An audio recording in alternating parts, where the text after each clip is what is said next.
Plastics are used everywhere in consumer products and automotive applications. Plastic products are low cost to produce, allow for complex shapes, and can be produced repeatedly in high quality, high production volumes. Another reason is that plastics are lightweight with relatively strong materials. Many plastic products that have strong structural requirements are reinforced with glass or carbon fibers.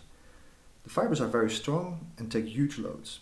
The polymer is very light but weaker, but forms the glue between the fibers. The resulting composite material has the best of both worlds, and is strong, lightweight, and can manufacture complex parts using injection molding. Two important things to understand though. The materials are very strong in the direction of the fibers, but relatively weak perpendicular to the dominant fiber direction.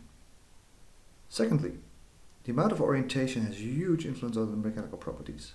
Highly aligned fibers will be very strong in the fiber direction but weak perpendicular to it.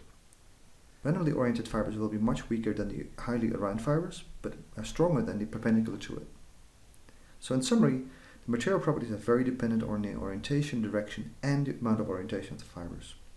In injection molding, the fiber orientation is depending on how the material flows through the cavity. It will change from location to location and over time. In Moldflow, we can calculate the fiber orientation and mechanical properties as a result of the molding process. In this simple example, we find areas of expanding flow where the orientation of the fibers is predominantly perpendicular to flow direction, other areas more random orientation, and other areas where the orientation is primarily in the flow direction. The same orientation has direct correlation with the mechanical properties.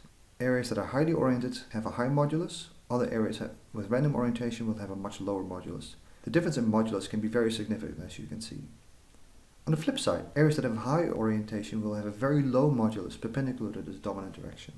So even on this very simple example, we saw a huge amount of variation in the mechanical properties as a result of the molding process, which can be simulated by Autodesk simulation Moldflow. In order to calculate the structural performance of fiber-filled plastic products, the manufacturing process has to be considered in the simulation.